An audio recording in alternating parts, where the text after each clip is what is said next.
Hello YouTube, this is MTGeezers and today we have a deck tech for you. This is the very popular Pro Tour and Grand Prix winning deck tech, which is mono black. I just recently entered a Friday Night Magic with it and managed to place first, which was quite nice. So not only will we be giving you a deck tech today, but after we'll be giving you a booster opening as well.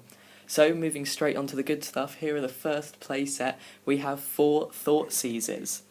Now, Thoughtseize is a really great card because not only do you get to see your opponent's hand, but you can make notes of their hand, write it down, and you get to know their hand for most of the game, and then just for a small amount of life, you get to discard the card that they've stuck with that hand for. So it's really great at wrecking their hands. Works not so well in some white weenie decks, but pretty good in control decks. Moving on to the next playset we have got 4 Pack Rats. Now, Pack Rats, lots of people are running 2 of them, lots of people are running 3, but I personally run 4 because they're really, really good late game for this deck. They work much better late game than the early, because if you get them out on turn 5, you can just start attacking with the 2/2s, which isn't so good, but then on turn 6, they'll be both 4/4s if you discard 2 cards, 5/5s by turn 7, and you'll just really quickly manage to swarm them with this huge army of rats. They won me 2 games, even against control matchups. Obviously, they're not so good against control matchups because they can just Supreme Verdict or Detention Sphere them all for 3 mana, but a really, really solid card. Moving on to removal, we've got a really removal-heavy deck base here. We have got, starting with 3 Bile Blights. These are amazing against the Selesnya strategies. You can just Bile Blight and destroy all of their Centaurs or Fleecemane Lions. Or they can attack you with like 2 Loxodon Smiters, and you can block one and then Bile Blight to kill it. Really good against all white weenie decks, white weenie aggro, stuff like that. Good for the starts on Gruul decks as well, when they start off with Burning Trees or Elvish Mystics, you can just clear their board from there on. So a really solid card. We're then running, after that, 2 Ultimate Prices. Ultimate Price for 2 mana, 1 monocoloured black and 1 any. At instant speed, you get to destroy a monocoloured creature. Really good against lots of the monocoloured decks. Not only is it great for mirror matches, like mono black v mono black, but you can destroy loads of mono blue creatures with it, mono red decks. A really, really solid card, and for quite a cheap cost again of only 2 mana. Next, we're running 2 Devour Flesh.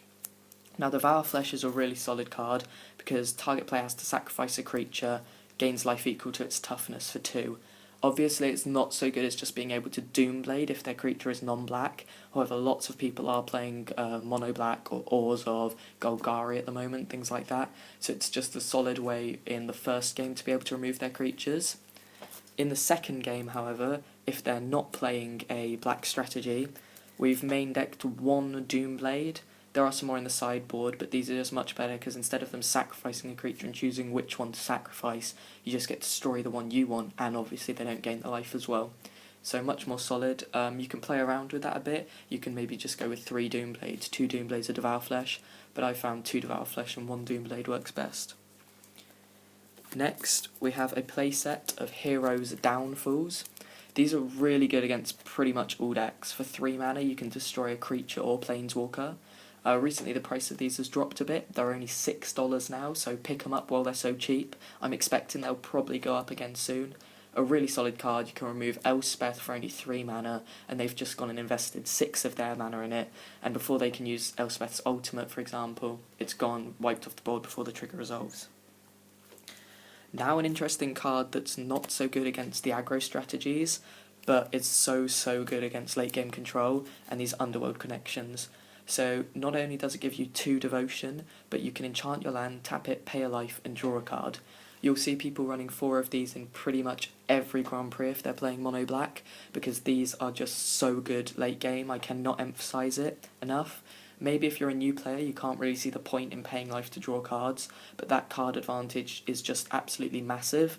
Obviously, like I said, if you're playing Gruul, you want to take them out and sideboard it and some other stuff, and I'll go through the sideboard for you just after. Now, lots of people have been running 4 Night Vale Spectres, lots of people have been running 4 Lifebane Zombies, so just for demonstration purposes, I'm going to be running 2 of each. So I'm running 2 Night Vale Spectres. These give you 3 devotion, they can attack in the air for 2 with flying, and you get to play their cards. These are really, really great because not only can you take their mana off them, but then also in the late game, maybe you've got enough mana to cast some of their creatures. I was playing a Dimir deck, and I actually, obviously, because this gives you 6 devotion to the Dimir god, I had an active Dimir god on my side just because of this single card. It's really, really overpowered. Personally, I probably run 4 Night Vales and sideboard the 4 Life Banes, but it's obviously personal preference. And then here are the other cards, the 2 Life Bane zombies. So, unlike the Night Vales, these only give you 2 devotion to black. However, these are a 3/1 with Intimidate, so a little bit better than flying. And when Life Bane Zombie enters the battlefield, target opponent reveals his or her hand, you choose a green or white creature card from it and exile it. Really good against Selesnya, really good against White Weenie, just a brilliant card all round. And even if they're not playing Selesnya or White Weenie, you might want to play it just to get that extra bit of damage in for 3 with Intimidate, or just to see their hand so you know what's coming next. Obviously, this wouldn't be a mono-black deck without Desecration Demon. Now, there's been a lot of buzz over the new card, Master of the Feast, the 5/5 with flying for 3. However, at the beginning of your upkeep, that player draws an extra card. That's obviously a huge setback, so I'm still going with the 4 Desecration Demons. It's a 6/6 with flying for 4, gives you 2 devotion. At the beginning of each combat, any opponent may sacrifice a creature. If that player does, tap it and put a 1/1 counter on it. Not only is this huge pressure early on in the game, not so good against White Weenie, obviously, because they're going to have a lot of creatures to sacrifice, but if they've only got 1 or 2 creatures, they have this horrible choice to maybe take 6, 7, 8, depending on how many they've sacked, or sack their only creature just to make it stronger for your next attacking turn. A really solid card. Then this is what the whole deck's based around. You'll see this run in the Pro Tour, Grand Prix. Lots of people underestimated them when they first came out in Theros. You probably know what I'm talking about. It's 4 Grey Merchant of Asphodel. These guys cost 5, give you 2 devotion to black, and when it enters the battlefield, each opponent loses X life, where X is your devotion to black, and you gain life equal to the total life lost this way. This card is insane. These sell for like 20 cents. You can pick up a playset for less than $1. And they're just absolutely crazy. Their own devotion counts to themselves, so just with a Night Vale Spectre and a Grey Merchant down, you're already hitting them in the face for 5 and gaining 5 up. That's putting you in a 10 life league. And then obviously if you can tap some Underworlds to draw some more, that's going to go up to 7 and they lose 7, then 9 they lose 9, and then 11 they lose 11. And obviously if you've just got more devotion, it gets crazier and crazier. A really hard card to deal with. Into the land base of the deck, we have 4 Temple of Deceits. Now obviously this is a mono-black deck, so you're probably wondering why we're running the black-blue Scry lands. The ability Scry is just so overpowered, that's the whole reason we're running them. We're running them simply just to be able to look at what we've got coming, Scry, and then put them back